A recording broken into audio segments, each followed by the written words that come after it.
안녕하세요. 혹시 이런 말 들어보신 적 있나요? 가시밭길도 꾸준히 걷다 보면 꽃길이 된다. 저한테는 가슴 깊이 새기고 살아가는 격언이랍니다. 사실 저는 단 한 번이라도 겪고 싶지 않은 일을 여러 겪으며 인생을 살아왔는데요. 아무런 죄 없이 왜 이런 일을 당해야만 하는 건지 세상이 원망스럽기도 했어요. 하지만 차가운 현실이 지나가고 나니 단단해진 제가 있더라고요. 이런 과정을 지나가며 결국 사람은 스스로 꽃이 되어 간다고 깨달았죠. 과연 제가 어떻게 이런 깨달음을 얻을 수 있었는지 궁금하시죠? 지금부터 들려드릴게요. 저는 40대 초반으로 인생이 너무 다사다난해서 그저 평범하게 사는 게 소원인 여자입니다. 이런 게 소원이냐고 물어보실 수도 있지만 저에게는 평범한 인생이 간절할 수밖에 없었어요. 그렇다고 평생 불행하게 살아왔다는 건 아니에요. 어릴 때는 3남매 중 막내로 자라 온 가족의 사랑을 듬뿍 받았으니까요. 언제나 아침에 일어날 때마다 부모님의 입맞춤으로 눈을 떴고요. 주말마다 오빠가 자전거 뒤에 태워 근처 공원까지 데려가 놀아줬어요. 그리고 언니는 제가 학교에서 발표를 앞두어 긴장할 때마다 손수 호박죽을 끓여줬죠. 게다가 남은 용돈을 모아 작은 인형이나 간식을 사다 주기도 했답니다. 이렇게 사랑받았다고 하면 제가 무슨 나이 차이 크게 막둥인 줄 알 것 같은데요. 막상 나이 차이는 크지 않았습니다. 그저 가족들끼리 사이가 좋았기 때문에 부모님에게 받은 사랑을 언니랑 오빠가 나눠줬던 것 같아요. 자연스럽게 저도 나중에 커서 아이들을 많이 낳고 행복한 가정을 이루어야겠다는 마음이 컸죠. 그렇게 저는 공부는 자신 없지만 성격 하나만큼은 서글서글해서 어딜 가나 사랑받으며 성인이 됐습니다.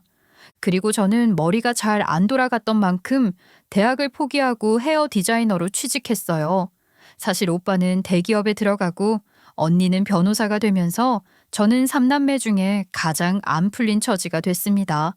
하지만 꼬박꼬박 돈을 벌며 부모님에게 효도할 수 있다는 것만으로도 만족스럽더라고요.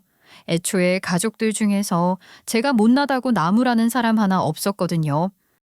세상에 존재하는 직업 중에 누가 더 잘났다거나 못났다는 건 없어. 그러니까 절대로 어디 가서 기죽지 마.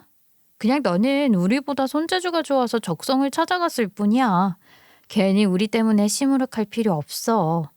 맞아. 사람들이 다 똑같은 직업을 갖고 살면 세상이 어떻게 굴러가겠니?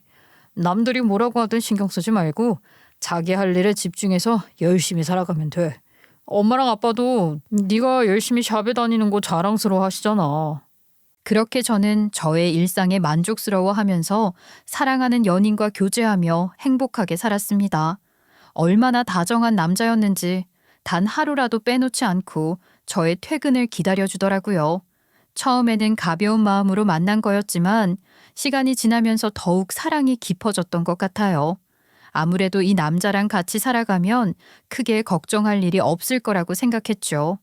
그렇게 저는 어릴 때부터 대가족을 이루고 싶다는 소망이 있었던 만큼 연인과 결혼까지 약속하고 있었어요. 다행히 우리는 마음이 잘 맞아서 같은 미래를 꿈꾸고 있었거든요. 아직 20대 중반이었지만 한 살이라도 어릴 때 아이를 낳아야 회복도 빠르다고 하길래 결혼을 약속했던 거예요.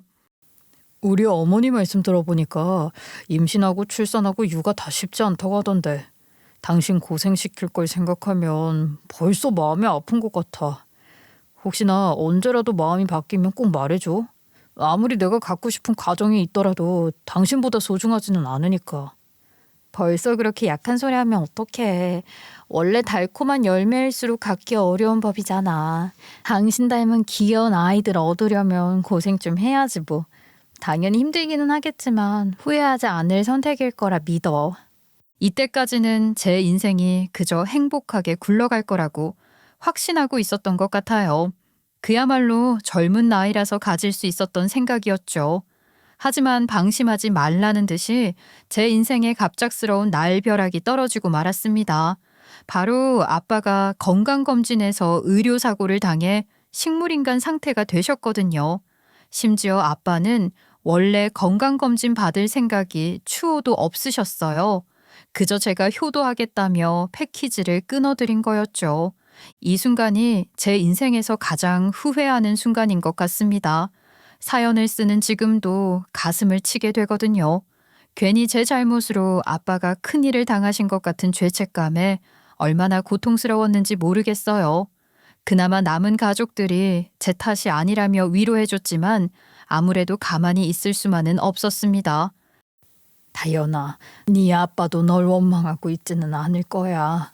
오히려 네가 이렇게 상심하고 있는 걸 알면 마음 아파하고 있을 거다. 원래 사고라는 게 예상할 수 있는 게 아니잖니? 아무도 네 탓이라고 생각하지 않으니까 걱정하지 마라. 이거 그냥 너 달래려고 하는 말 아니고 다들 그렇게 생각해. 애초에 너는 아빠 건강 생각해서 권유한 거였잖아. 우리 다 건강검진 잘 다녀오시라고 말씀드렸지 한 명도 말리지 않았어. 아무리 곁에서 제 잘못이 아니라고 속삭여도 아빠를 향한 그리움 앞에서는 무너질 수밖에 없었습니다. 결국 저는 근무하고 있던 샵을 그만두고 아빠 병간호에 힘쓰기로 마음먹었어요. 자연스럽게 연인과도 이별을 선언할 수밖에 없었죠. 꼭 이런 선택을 해야 하는 거야? 당신이 지금 많이 힘들어하고 있다는 걸 알고 있지만 도저히 받아들이지 못하겠어. 굳이 왜 우리가 헤어져야 하는 건데? 원래 당신 아버지도 나랑 하루빨리 결혼하기를 기다리고 계셨잖아. 아무래도 나만 행복할 수는 없어. 만약 내가 효도하겠답시고 건강검진 받으라고 말씀드리지 않았더라면 아빠는 지금쯤 멀쩡하게 계셨을 거야. 그냥 내가 책임지는 게 맞다는 생각이 들어. 괜히 당신한테 상처 줘서 미안해. 사실 연인뿐만 아니라 가족들도 괜히 제 인생의 중요한 일까지 미루지는 말라고 뜯어 말렸습니다. 굳이 제 잘못도 아닌데 왜 그래야 하냐는 거였죠. 하지만 저는 그동안 사랑으로 키워주신 아빠를 두고 제 인생만 고집할 수는 없었던 것 같아요. 어차피 결혼식을 올려봤자 죄책감으로 인해 행복을 마음 놓고 누릴 수 없을 것 같았거든요. 그렇게 저는 눈물과 땀을 쏟으며 10년 동안 아빠를 간호했습니다. 만약의 가능성으로 기적이 일어났다면 좋았겠으나 결국 아빠를 떠나보낼 수밖에 없었어요. 그렇게 저는 10년 동안 아빠 곁을 지키며 살았으니 30대 중반이 되고도 인생에 남아있는 게 아무것도 없는 것 같은 기분에 시달렸습니다. 물론 다시 일자리를 구한 데다가 제게는 여전히 남은 가족들이 있었어요. 하지만 언니랑 오빠는 벌써 가정을 이뤄서 조카들까지 낳고 행복하게 지내고 있었단 말이에요.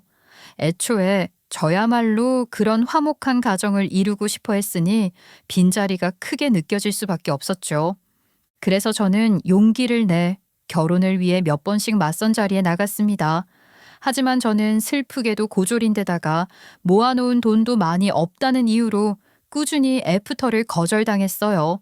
아무리 첫인상으로 저를 마음에 들어 하더라도 조건을 언급하다 보면 호감이 줄어드는 게 바로 느껴지더라고요. 결국 저는 결혼을 포기해야 하나 싶었습니다. 아무래도 시간이 지나면 지날수록 가능성이 낮아질 테니까요. 그런데 제가 헤어 디자이너니까 머리를 해드리는 동안 손님들하고 이런저런 이야기들을 나누게 되잖아요.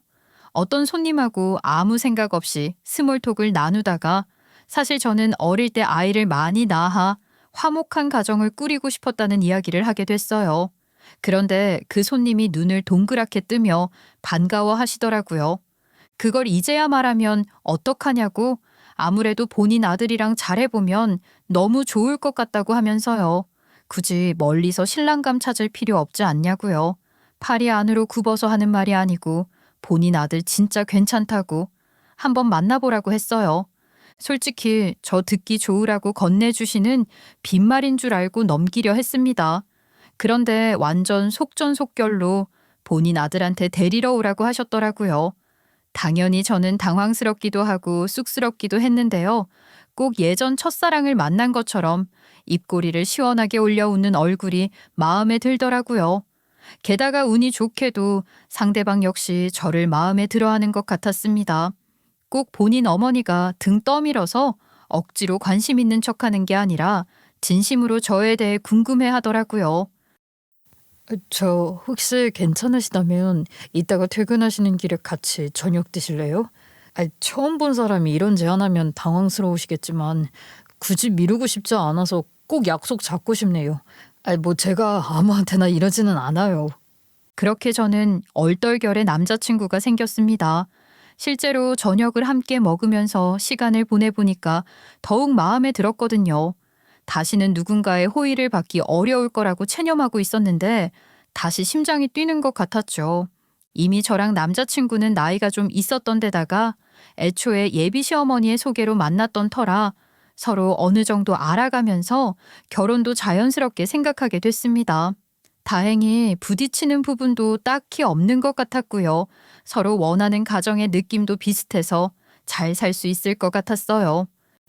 이쯤 되면 결혼 같은 건 포기하는 게 맞지 않나 싶었는데 당신을 만난 건 운명같이 느껴져. 앞으로 우리 정말 잘 살아갈 수 있을 것 같아. 아무래도 당신을 만나기 위해서 지금까지 짝을 찾지 못했던 건가 봐. 무슨 그런 낯간지러운 소리라고 그래? 사실 나도 이제라도 당신을 만난 게 다행이라고 생각해. 앞으로 우리 부딪히는 일이 생기더라도 서로 보듬어주면서 살아가자. 하루라도 빨리 우리 사이에 아이도 생겼으면 좋겠다. 그렇게 우리는 양가의 허락을 받고 상견례까지 진행하게 됐습니다. 꼭 원래부터 알고 지냈던 사이처럼 분위기가 좋더라고요. 남자친구 역시 긴장했던 것과 달리 매끄럽게 진행되는 분위기에 기뻐하는 기색이 역력했죠. 아무리 양가의 허락을 받았다고 하더라도 상견례에서 삐끗하면 말짱 도루묵이잖아요. 그런데 자리가 마무리될 쯤에 예비 시어머니가 뜻밖의 말을 꺼내셨습니다. 사부인은 어떻게 딸을 이렇게 얼굴도 곱고 마음도 깨끗하게 키우셨어요? 요즘은 이런 아가씨 진짜 드물잖아요. 오죽하면 제가 바로 아들을 불러가지고 튀어오라고 했겠어요? 아주 그냥 자식 순풍순풍 낳고 싶다길래 바로 며느리로 점 찍은 거예요. 절대로 놓치고 싶지 않더라고요. 사실 이게 틀린 말은 아니기는 하고 제 입에서 나왔던 것도 맞아요. 하지만 굳이 우리 엄마 있는 자리에서 해야 하나 싶더라고요. 꼭 저랑 본인 아들을 결혼시키려는 이유가 손주를 기다리고 있기 때문이라는 것 같잖아요. 당연히 저랑 엄마는 당황스러울 수밖에 없었습니다. 그리고 예비 시아버지 역시 무슨 그런 말을 하는 거냐고 인상을 찌푸리더라고요. 솔직히 불편한 마음이 들기는 했는데 예비 시어머니가 분위기 띄우려고 하신 말씀인 것 같길래 찝찝해도 넘어갔습니다. 게다가 시아버지가 지적해 주시기도 했으니 굳이 저까지 문제 삼을 필요는 없다고 생각했죠. 그리고 엄마 역시 예비 시어머니가 너무 기뻐서 하신 말씀인 것 같다고 이해해 주셨거든요. 그렇게 저는 축하를 듬뿍 받으며 결혼했고 남편과 함께 행복한 신혼생활을 보냈습니다. 아무리 각자 직장에서 바쁘고 정신없이 하루를 보냈어도 저녁은 같이 먹으려고 노력했어요. 그리고 주말에는 동네 시장에 가 반찬 재료를 사오며 수다를 떨었죠. 만약 시식할 수 있는 곳이 있을 때면 서로의 입안에 넣어주며 누가 봐도 신혼인 것처럼 굴었던 것 같아요. 또 월요일을 앞둔 밤이면 소파에 나란히 앉아 와인잔을 부딪혔습니다. 어떻게 보면 소소한 일상이지만 그 시간은 정말 달콤하더라고요. 문득 이런 게 바로 제가 꿈꿔온 행복이었다며 가슴에 되새기곤 했죠. 그동안 친구놈들이 왜 자꾸 결혼하라는 건지 궁금했는데 이래서 결혼하라는 거구나 싶어. 매일 아침 눈 떴을 때 당신이 옆에 있으니까 꿈속인지 헷갈릴 정도야. 얼른 우리 사이에 아이도 생겼으면 좋겠다. 이 행복을 같이 나누고 싶어. 나도 그래. 지금 이렇게 둘이 살면서도 행복해 죽겠는데 셋이 되고 넷이 되면 얼마나 더 행복이 커지겠어? 어릴 때부터 꿈꿔왔던 인생을 당신하고 함께하게 된 것 같아서 기쁘다. 앞으로 잘 부탁해. 이 정도면 남부러울 것 없는 신혼생활을 즐기고 있는 거라 확신했습니다. 그리고 시아버지의 사랑도 한 가득 받을 수 있었어요. 꼭 돌아가신 친정아빠가 저를 위해 보내주신 것처럼 시아버지가 예뻐해 주셨거든요.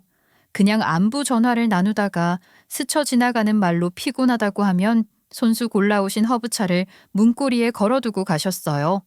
그리고 제가 목련을 좋아한다고 하니 기억해뒀다가 남편과 데이트 다녀오라며 어디가 예쁘게 피어나는지 알려주시더라고요. 심지어 제가 시댁에 방문 드릴 때마다 좋아한다고 했던 달콤한 디저트도 매번 챙겨주셨습니다. 아무래도 아들밖에 없으시다가 딸처럼 대할 존재가 생긴 거라 신경 써주시는 것 같더군요. 오죽했으면 남편이 본인이 사위고 제가 딸인 것 같다며 장난스럽게 질투할 정도였어요. 아버지, 아무래도 자식이 바뀐 것 같지 않으세요? 누가 보면 제가 사위인 줄 알겠어요. 어떻게 저보다 우리 마누라를 더 살뜰하게 챙기셔요. 자꾸 이러시면 전 남들 보기 부끄러울 정도로 통곡할 거예요. 아이고 이놈아, 그 나이 먹고 통곡하면 사람들이 흉 본다. 괜히 예뻐하는 게 아니라 우리 며느리 너무 복덩이야. 이제 내가 네 걱정은 안 해도 될 정도로 잘 만났어. 이게 다 고마워서 내가 표현을 하는 거란다. 이렇게 분위기가 화목하니 얼마나 기분이 좋았겠어요. 하지만 이 상황을 혼자서 고깝게 생각하는 분이 딱 한 분 계셨습니다. 바로 시어머니였는데 저랑 시아버지가 웃고 있을 때면 섬뜩할 정도로 노려보시더라고요. 어디 영화에나 나올 법한 표정이었기 때문에 지금까지도 선명하게 기억날 정도였어요. 처음에는 제가 뭘 잘못했는데 눈치 없이 환하게 웃고 있어서 그러시는 줄 알았습니다. 그래서 시어머니의 마음을 풀어드리기 위해 제가 뭘 잘못한 거냐고 조심스럽게 여쭤보기도 했어요. 아우, 누가 보면 내가 너 엄청 눈치 주고 사는 줄 알겠다. 왜 그렇게 겁먹은 표정으로 물어보는데? 그냥 네가 스스로 다 알 거 아니냐? 괜히 주눅 들고 사는 척하지 마라. 여태까지 그래왔듯이 아무 생각 없이 웃기나 해. 아무리 시월드라는 말이 있다지만 원인도 모르고 시어머니의 미움을 받으니 서러웠습니다. 차라리 이 집안 자체가 어렵고 제가 부족한 거라면 이 상황을 받아들였을 거예요. 하지만 시아버지는 너무나 예뻐해 주시는 상황에서 시어머니만 영문도 모르게 미워하시니 어쩔 줄을 모르겠더라고요.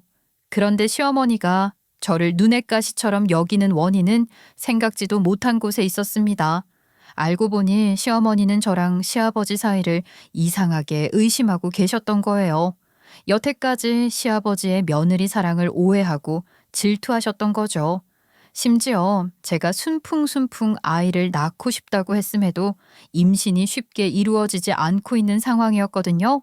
그러다 보니 시어머니의 눈초리는 더욱더 날카로워졌습니다. 예. 너 지금 노력은 하고 있기는 한 거냐? 지금쯤이면 소식이 들려와야 하는데 아무런 말이 없어서 죽었나 살았나 궁금할 정도구나. 설마 너 딴짓하고 돌아다니느라고 임신 안 되고 있는 건 아니지? 그 정도는 아닐 거라 믿고 싶네. 심지어 어느 순간부터 남편까지 저한테 쌀쌀맞게 굴기 시작했습니다. 만약 우리가 결혼한 지 오래돼서 권태기가 슬슬 올 수 있는 사이라면 이해라도 했을 거예요. 하지만 우리는 아직 결혼한 지 오래되지 않은 사이잖아요.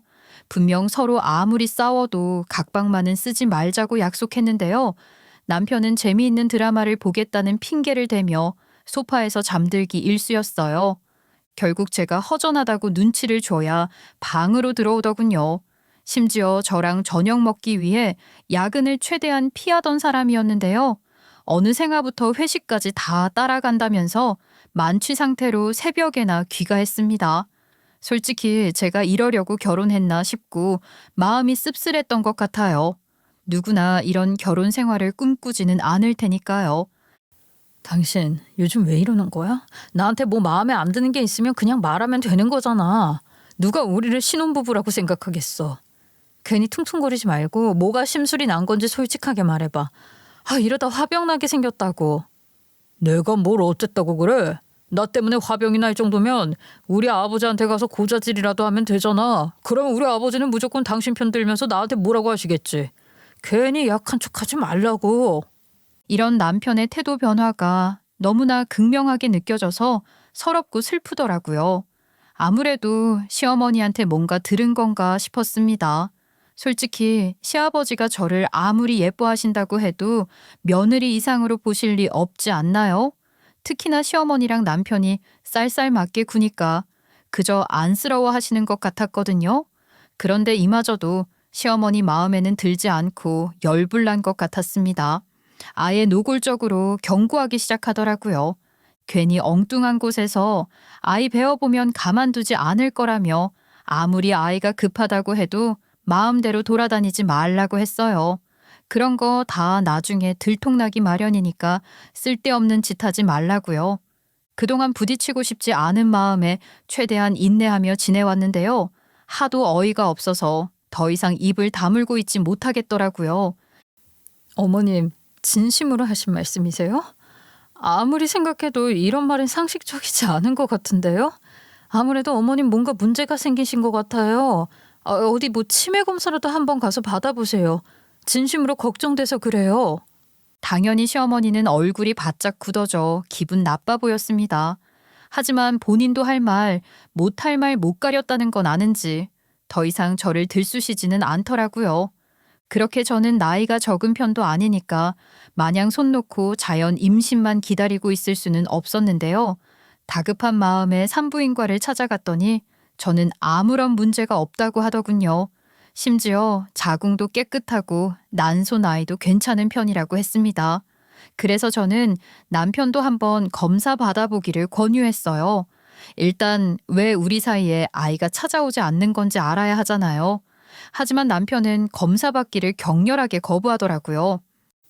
나는 그런 거 받아볼 필요도 없어. 분명 아무런 이상이 없다고 나올 텐데 시간 낭비란 말이야. 괜히 나한테서 원인을 찾으려고 하지 마. 그냥 당신이 너무 나이가 많아서 그러는 거야. 그래서 우리한테 아이가 찾아오지 않을 뿐이라고. 아니, 뭘 믿고 아무런 이상이 없다고 확신을 할 수 있는 거죠? 그래서 저는 혹시 저보다 먼저 병원에 가서 검사를 받아봤냐고 물었습니다. 하지만 남편의 대답은 딱히 그런 것도 아니었어요. 굳이 검사를 받아봐야 하는 줄 알아? 남자는 나이 먹어도 크게 문제가 없단 말이야. 당신이 아무리 귀찮게 요구해도 나는 병원까지 가줄 생각은 없어. 그만 포기하는 게 좋을 거야. 이제 당신이 노산이라 그렇다는 걸 인정해. 그렇게 남편은 제대로 된 이유도 말해주지 않고 호통만 치며 자리를 피해버렸습니다. 처음에는 그냥 저랑 요즘 사이가 예전 같지 않다 보니 임신에 소극적인 건가 싶었어요. 그런데 곰곰이 생각해보니까 남편의 기묘한 확신이 이상하더라고요. 당장 이혼할 거라면 모르겠는데 시부모님도 손주를 애타게 기다리고 있는 상황에서 하루하루 시간이 소중함에도 임신을 미루려고 하는 건 말이 안 되잖아요? 아무래도 남편이 저 말고 다른 여자를 만나서 본인한테 아무런 문제가 없다는 것을 확신하는 게 아닌가 싶었습니다. 그리고 그 즈음 남편이 조금씩 수상한 행동을 하기 시작했어요. 예를 들면 연애 시절부터 단 한 번도 제 앞에서 향수 뿌리는 법이 없던 사람이 옷깃에 향수가 배어서 귀가하더라고요. 물론 사회생활을 하고 있으니까 본인을 위해 뿌렸을 수도 있겠죠. 하지만 향기를 맡아보면 이게 남자가 많이 사용하는 향수인지 여자가 많이 사용하는 향수인지 알 수 있잖아요. 분명 다른 여자의 향수가 깊게 배어 있었습니다. 게다가 전화가 오면 언제나 바깥에 나가봤더라고요. 뭐 얼마나 대단한 이야기를 나누길래 집안에서도 받지 못할 정도야? 아무리 일적으로 걸려온 전화라고 해도 내가 어디 가서 소문낼 것도 아닌데 그냥 여기서 받아도 되지 않아? 도대체 뭘 감추고 싶은 건지 모르겠네. 내가 뭘 감췄다고 그러는 거야? 아무리 당신이라도 긴밀하게 진행되는 업무라서 조심스럽다고. 괜히 생사람 잡을 생각하지 마. 나는 원래 우리 본가에서도 일적인 전화 받을 때면 이렇게 나가서 받았다고. 원래 여자들이라면 다 촉이라는 게 있는 법이니 저는 뒷조사를 의뢰했습니다. 그리고 남편이 바람을 피우고 있는 데다가 상간녀가 임신했다는 충격적인 소식까지 전달받았어요. 그제야 왜 남편이 본인에게 아무런 문제가 없다는 기묘한 확신을 가지고 있던 건지 알겠더라고요. 하지만 저는 이 사실을 참아 친정에 밝힐 수는 없었어요. 아무래도 막내딸이 이런 수모를 겪고 있다는 것을 알면 마음 아파하실 테니까요. 그래서 저는 그나마 의지할 수 있는 시아버지께만 알렸습니다. 그런데 이런 저를 안타깝게 생각하시던 시아버지가 먼저 이혼을 권유하시더라고요. 내가 아들을 잘못 키우는 바람에 네가 이런 마음고생을 하게 됐구나. 아무리 생각해도 네가 사돈 댁에 걱정 끼치기 싫어서 참는 것보다는 일상을 되찾는 게 더 효도일 것 같다. 그냥 저딴 놈하고는 갈라서는 게 맞아. 결국 저는 진지하게 이혼을 고려하면서 무사히 유리하게 빠져나갈 수 있도록 바람 피운 증거를 모으고 있었습니다. 그런데 시어머니랑 남편도 음흉한 계획을 짜고 있었더라고요. 다만 멍청하게도 시댁에서 수군거리는 바람에 시아버지가 몰래 다 들으셨어요. 세라가 이미 임신까지 했기 때문에 어떻게든 마누라랑 갈라서는 게 맞아요. 괜히 뱃속에 아이를 품은 상태에서 다른 문제로 스트레스받게 하면 안 되니까요. 만약 이거 들키면 꼼짝없이 위자료 줘야 할 텐데 진짜 큰일이에요. 그런 건 걱정할 필요 없다. 걔랑 네 애비랑 이상한 관계 같다는 오명을 씌워버리고 갈라서자고 하면 되지 않겠어? 분명 지 오명이나 벗으려고 하지 네가 바람났을 거라고 의심하지는 못할 거다. 어차피 저는 증거가 차고 넘치는 상황이었기 때문에 발빠르게 대처하기로 했습니다. 그리고 다음 날이 되자 시어머니랑 남편은 이혼하자고 했어요. 아무래도 제가 시아버지를 보는 눈빛이 수상하니 가만히 집안에 놔둘 수 없다는 거였죠. 그냥 애 없을 때 갈라서는 게 서로를 위한 결정이지 않겠냐고 하더라고요. 그래서 저는 당당하게 남편의 불륜 증거를 내밀며 저야말로 이혼 소송을 걸 거라고 반박해줬습니다. 얼마나 낯짝이 두꺼운 건지 모르겠네. 야, 네가 사람이면 네 아버지랑 나랑 수상하다고 의심하는 게 맞니? 게다가 너야말로 내 뒤통수 치고 있었으면서 오명을 씌우려고 들어. 다 필요 없고 너나 이혼 소송 당할 준비해. 게다가 시아버지도 든든하게 제 편이 되어주셨습니다.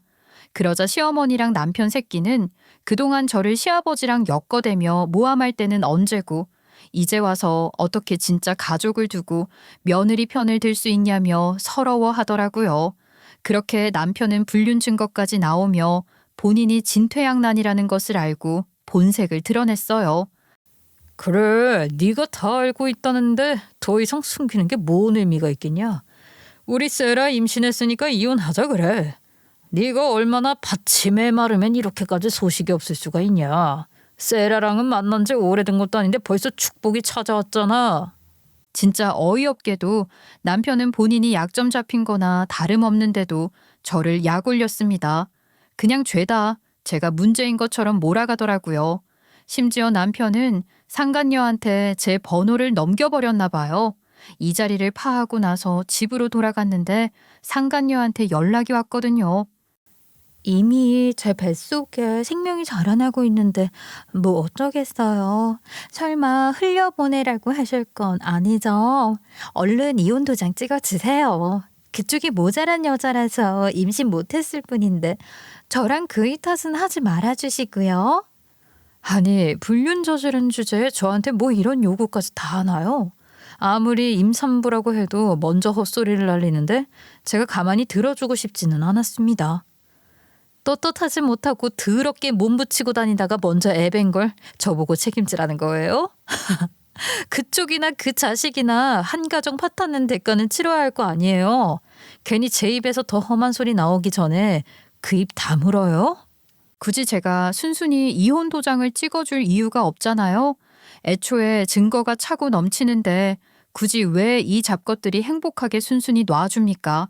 그래서 저는 남편과 시어머니 앞에서 다시 한번 소송을 선언했습니다. 저는 그들한테 이렇게 말했죠. 기껏 성실하게 증거도 모았는데 가만히 이혼해 줄 이유가 있나요? 그동안 고생한 보람이라도 있게 충분히 증거를 활용해 줘야 하지 않겠어요? 설마 진짜 이혼 도장만 찍고 떨궈내려고 한 건 아니냐고요. 그러자 남편은 그렇게 욕심이 많냐고 괘씸해하면서도 소송까지 걸리는 시간과 수고를 피하기 위해 집을 주겠다고 약속했어요. 아무래도 남편의 위자료와 상간녀의 위자료 그리고 입막음 비용 명목으로 집은 내준 거겠죠. 와, 진짜 끝까지 털어먹으려고 하는구나. 애도 못 낳는 년아. 이 집 줄 테니까 제발 도장 좀 찍어라. 이 정도면 나도 너한테 충분히 성의 표시한 거 아니야? 어차피 소송 가도 이것보다는 높게 못 받아. 이제 그만 좀 하자.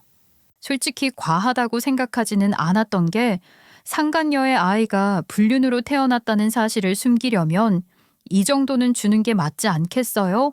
그렇게 저는 우리가 살던 집을 제 명의로 온전히 받고 나서야 이혼 도장을 찍어줬습니다. 그제야 전 남편과 전 시어머니는 떨거지 하나 제대로 떼어놨다는 식으로 통쾌해 하더라고요. 그래서 저도 그토록 바라던 소식이 찾아든 거니까 축하드린다고 하면서 어디 한번 행복하게 지내보시라고 덕담해 드렸습니다. 그렇게 손주를 간절하게 원하셨는데 이제야 좀 발 뻗고 누워 주무시겠네요. 애초에 유부남 건드린 여자를 새 며느리로 받아들이는 건 별로 마음에 걸리지 않으시나 봐요. 아니 얼마나 행복하게 사실지 진짜 궁금하네요. 어디 한번 잘 지내보세요. 오냐, 어디 한번 잘 지내볼 테니 너도 잘 지켜봐라. 이미 나는 황혼 육아까지 각오하고 있어. 그냥 너만 아니었으면 아무런 문제 없었을 건데. 아니, 너는 이제 와서 내 새 며느리 깎아내릴 생각하지 마라. 괜히 임신도 안 되는 애 데리고 살았던 시간이 아까울 뿐이다. 어휴. 꼭 전시어머니는 제가 능력이 안 돼서 너무나 좋은 시댁을 떠나보내게 된 것처럼 굴더라고요. 그렇게 제가 이혼해주니 전 남편은 상간녀랑 혼인신고해서 행복하게 살았습니다. 언제 저랑 신혼생활했냐는 듯이 다 잊은 것처럼 상간녀한테 정성스럽던데요.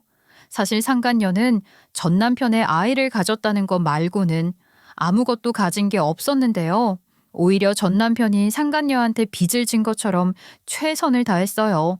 이걸 제가 어떻게 알았냐면 전 남편이랑 전 시어머니가 저를 약올리기라도 할 것처럼 꾸준히 상간녀와의 결혼 생활을 문자로 알려주더라고요.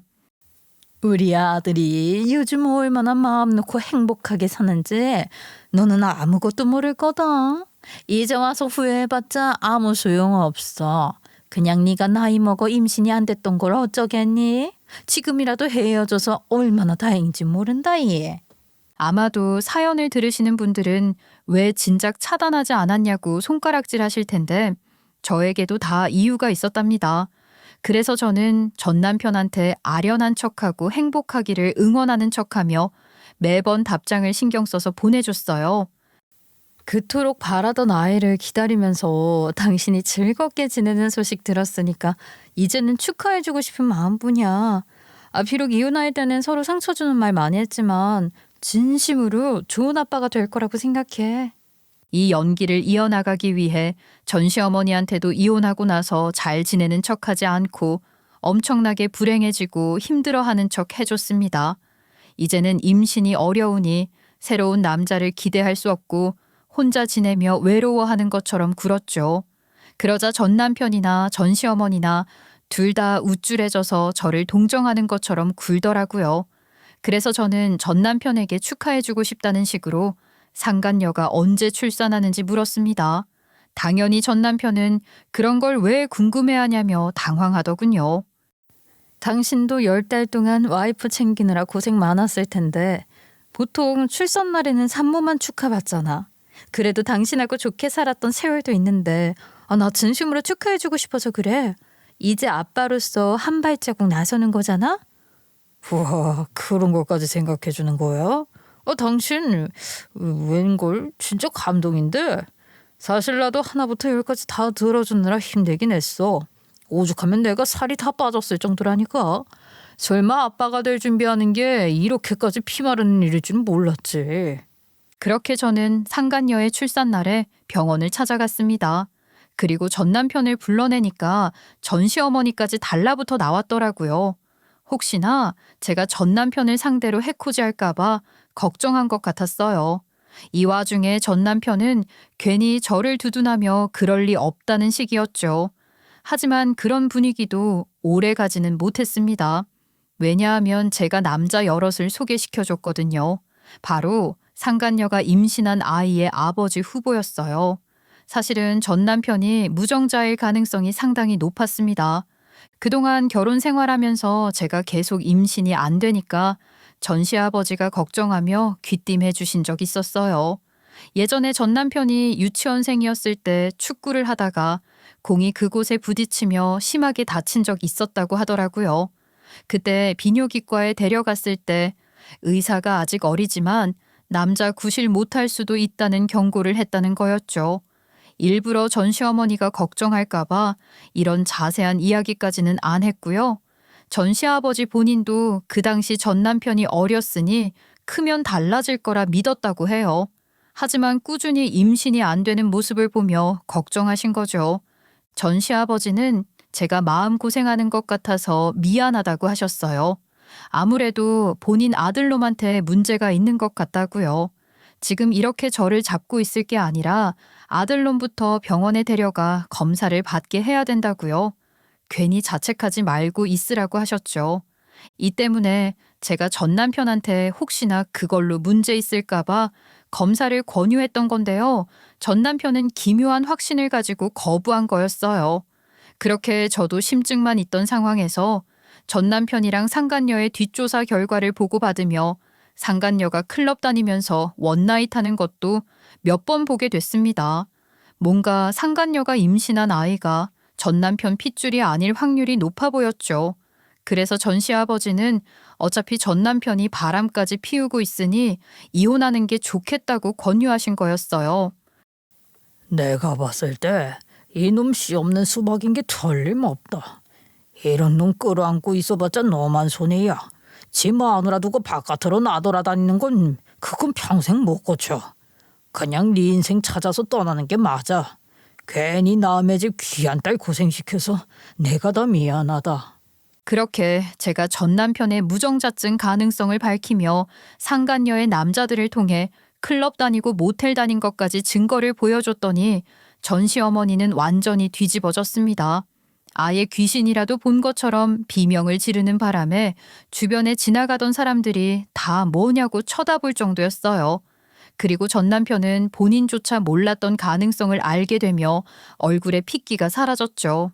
아무래도 제가 거짓말이라도 했기를 바라며 울먹이며 간절하게 바라보더라고요.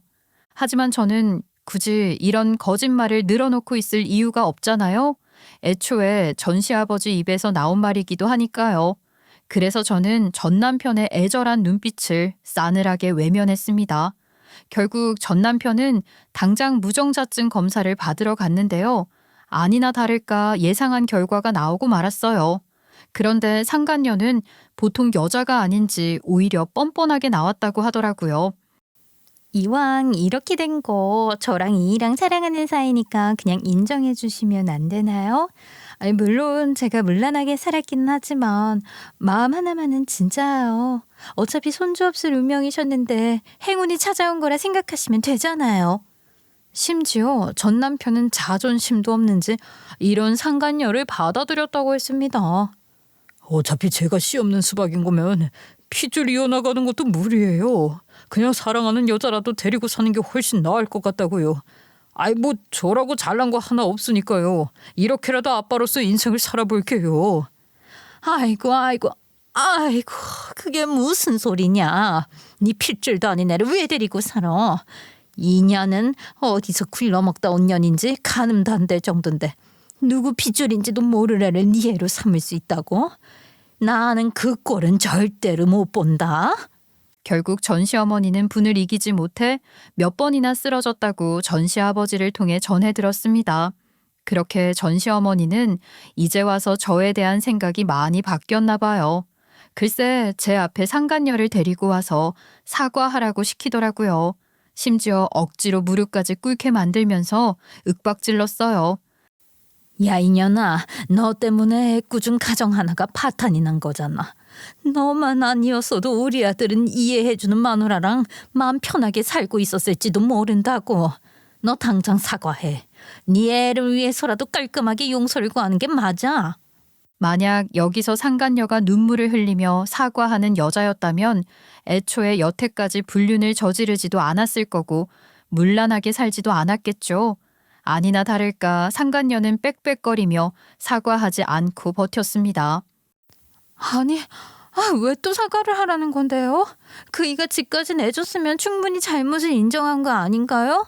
어차피 저는 이제 그이랑 부부고 일심동체인데 왜 굳이 무릎까지 끌어가면서 사과해야 하는 건데요? 너 지금 내 앞에서 목소리를 높이는 거냐? 이건 진짜 어디서 막 굴러먹다 온 여자라고 생각은 했지만은 이런 진짜 근본도 없는 애구나. 이래가지고 무슨 애를 키우겠다는 거야 너. 그냥 우리 아들한테 들러붙겠다는 거잖아. 결국 전 시어머니는 상간녀한테 싸대기를 날렸습니다. 안 그래도 못마땅하게 생각하고 있었는데 언성까지 높이니 더욱 분노한 것 같더라고요. 하지만 상간녀도 보통 성격의 여자가 아니잖아요. 벌떡 일어나더니 이거 폭행으로 신고할 수 있는 거 아니냐면서 난리도 아니었어요. 아예 서로 손을 맞잡고 힘겨루기 하면서 도대체 알아들을 수 없는 고함을 내질렀거든요. 본인들이 얼마나 쌓인 게 많았는지는 모르겠어요. 하지만 여기는 제 집이니 굳이 지켜봐주고 있을 이유가 없었습니다. 그래서 저는 물 한 바가지 떠다가 내쫓아 버렸어요. 그리고 전시어머니를 노려보면서 제대로 일갈해줬죠. 그쪽도 저한테 잘한 거 하나 없잖아요. 왜 이제 와서 본인이 저지른 과오까지 저 여자한테 뒤집어 씌우려고 하는지 모르겠네. 괜히 이딴 식으로 선 긋지 말고 사과할 거면 똑같이 무릎 꿇고 빌어요. 그제야 전시어머니는 얼굴이 시뻘개져서 눈도 마주치지 못하더니 아무 말도 못하고 도망가 버렸습니다. 그리고 전시아버지를 통해서 듣게 된 소식인데요. 전 남편은 완전히 ATM 기기처럼 빨대 꽂혀 산다고 하더라고요. 역시 상간녀는 남다르게 이기적인 여자인 것 같았습니다. 안 그래도 평일에는 직장 다니느라 정신 없을 텐데 아이가 자라면서 돈 들어갈 곳이 많지 않겠냐면서 용돈을 확 줄이고 주말에 아르바이트까지 시켰다고 했거든요. 그런데 전 남편은 또 다시 이혼할 수는 없다고 생각한 건지 아니면 남들 보기에 그럴듯한 울타리를 갖고 싶었던 건지 몰라도 순순히 혹사하고 있댔어요. 이왕 당신이 우리 아이의 아빠로서 살겠다고 결심한 거면 내가 감동받을 수 있도록 노력해주는 게 맞지 않아? 요즘은 사교육 시킬 것도 많아서 그냥 직장 하나 다니는 걸로는 부족해. 무조건 돈을 더 많이 모아놔야 한다고. 알겠어. 나도 이번에 주말 아르바이트 구해뒀으니까 너무 걱정하지 않아도 돼. 나름대로 부족함 없이 키우기 위해서 신경 쓰고 있으니까 너무 화내지는 말아줘. 지금도 피곤해서 쓰러질 것 같단 말이야. 어쩌면 가스라이팅 당한 건가 싶기도 했습니다. 하지만 걱정되지는 않았던 게 애초에 본인이 선택한 거잖아요. 분명 전 남편한테 상간녀가 낳은 아이가 본인 핏줄이 아니라는 것을 알려줬음에도 이렇게 사는 건 그냥 본인 결정이라고 봐야 했죠. 그리고 전 시어머니는 아직도 현실을 받아들이지 못했는지 매일같이 상간녀를 찾아가 이혼하라며 들들 볶는다고 했어요. 네가 양심 있으면 우리 아들 놔줘야 하는 거 아니냐? 어떻게 남의 핏줄 때문에 우리 아들이 이 생고생을 해야 하는 건데. 이 정도로 빨대 꽂고 부려먹었으면 먼저 이혼하자고 해라. 아우, 너 때문에 내가 참도 않아. 결국 전 시어머니는 상간녀를 어마어마하게 시집살이 시키고 있다고 하더라고요. 아무래도 이 정도로 요구해도 버틸 수 있나 두고 보자는 식인 것 같았습니다.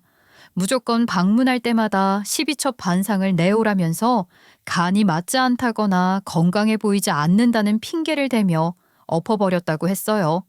그리고 온 동네 사람들을 위해 김장 김치를 하자며 판을 벌리기도 했고요. 일주일에 한 번씩 대청소를 하라면서 먼지떨이부터 창틀 닦기까지 상간녀 혼자 다 하도록 시켰댔습니다. 원래 며느리라면 이 정도는 해야 한다며 자격 없으면 나가라는 식이었나 봐요. 아주 그냥 집안이 풍비박산나버린 꼴이라 전 시아버지는 오만정이 다 떨어지셨다고 했어요. 결국 콩가루 된 집안을 보기 싫은 마음에 귀촌해서 자연인처럼 혼자 살 준비를 하고 계시죠. 아버님만은 정말 좋은 분이셨는데 이렇게 마음고생하시게 돼서 안타깝네요. 다른 건 몰라도 아버님 같은 시아버지와 인연이 생길 수 있었던 건 정말 복이었다고 생각해요. 절대로 잊지 않을 거예요. 항상 건강하시고 행복하세요. 나도 내가 먼저 너보고 이혼하는 게 좋겠다고 권유를 했지만 실은 마음이 착잡했다. 예전에 너보고 복덩이가 들어온 것 같다고 했던 건 그건 진짜 빈말이 아니었어. 분명히 너는 어디 가서든 사랑받을 테니까 걱정하지 말거라. 그렇게 저는 마지막으로 전 시아버지를 뵈었을 때 감사를 전했습니다. 비록 안 좋은 계기로 인해 이혼하기는 했지만 전 시아버지 덕분에 결혼 생활이 마냥 슬프지는 않았으니까요. 분명 행복한 추억이 있기도 했고 마냥 탈탈 털리고 쫓겨나듯이 이혼당하지 않았다는 것도 감사했어요. 전 시아버지 역시 끝까지 제가 다시 일어나 행복하게 살아갈 수 있도록 격려해 주셨죠. 전 시아버지는 이번에는 결혼에 실패했다는 생각이 들어 절망스러울 수도 있지만 요즘은 재혼하는 경우도 많지 않냐고 하셨어요. 어디 좋은 남자가 있다면 꼭 다시 한번 희망을 가져보라고요. 본인도 멀리서 제가 좋은 남자 만나기를 응원하고 있겠다고 하셨죠. 저는 그런 전 시아버지에게 이 정도로 과찬을 들을 자격이 있는 게 맞냐고 했어요. 솔직히 부족한 부분도 많았을 텐데 항상 아껴주셔서 감사드린다고요. 꼭 돌아가신 친정아빠를 다시 만난 것 같아서 행복했고 이제는 아버님도 본인 인생을 사시라고 했네요. 언제나 저를 좋게 평가해 주시는 것 같아서 감사했습니다. 하지만 저는 아직까지 남자한테 질려서 재혼 생각은 꿈도 꾸지 않고 있어요. 그리고 친정에도 이혼을 언급하기 죄송스러워서 숨기고 있죠. 아무래도 볼 낯이 없다는 생각이 들어 왕래도 못하고 있는 중이에요. 그렇다고 인생을 포기했다는 건 아니니까 너무 걱정하지는 마세요. 언젠가 떳떳하게 인사드리러 갈 수 있도록 열심히 살아볼게요. 다들 저한테 작은 용기라도 전해주시면 잊지 않겠습니다. 지금까지 경청해주신 것도 감사드려요.